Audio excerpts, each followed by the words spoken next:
ଏମିତି ସକାଳୁ ଉଠୁ ଉଠୁ ମୁଁ ଠାକୁରଙ୍କ ଦର୍ଶନ କରିବି ବୋଲି କେବେ ଭାବିନଥିଲି।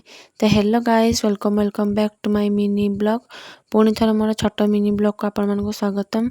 ତ ସକାଳୁ ମୁଁ ଯେମିତି ସବୁଦିନ ମୋର ନିତ୍ୟକର୍ମ କରେ, ଯେମିତି ସବୁବେଳେ ଠାକୁରଙ୍କୁ ପ୍ରଣାମ କରିଦିଏ, ତ ଆଜି ବି ସେମିତି କରିଦେଲି। ତାପରେ ଏଠି ମୁଁ ବାହାରକୁ ଯାଇ ଦେଖେ ତ ଶ୍ରୀ ଚୈତନ୍ୟ ମହାପ୍ରଭୁ ଠାକୁର ଆସିଛନ୍ତି। ଯେହେତୁ ମୋ ଦିଦି ଘର ତାର ଜେଜେମାର ବର୍ଷିକା ଥିଲା, ତ ସେଥିପାଇଁ ତାଙ୍କର ଚୈତନ୍ୟ ମହାପ୍ରଭୁ ଠାକୁର ଆଣିଥିଲେ। ଆଉ ତାପରେ ଏଠି ବନ୍ଦାପନା ବି କରାହେଉଥିଲା, ଯେହେତୁ ତାଙ୍କର ଗୃହପ୍ରବେଶ ହେବାର ଥିଲା। ତାପରେ ଏଠି ଗୋଟେ ଦେଖନ୍ତୁ ପୁରା କ୍ୟୁଟି ଗାର୍ଲ, ବହୁତ କ୍ୟୁଟ୍ ହେଇଥିଲା। ତାପରେ ଏଠି ମୁଁ ମୋର ସବୁ ନିତ୍ୟକର୍ମ ସାରିକି ଗାଧେଇକି ଠାକୁର ପୂଜା ବି କରିଦେଲି।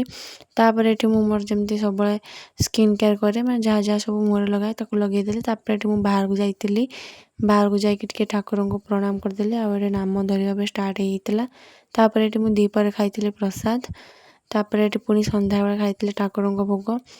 ତ ତାପରେ ଏଠି ଆମର ମିନି ବ୍ଲଗ୍ ଏଣ୍ଡ ହେଉଛି। ଯଦି ଭଲ ଲାଗେ ପ୍ଲିଜ୍ ଲାଇକ୍, ସବସ୍କ୍ରାଇବ୍, କମେଣ୍ଟ କରିବେ।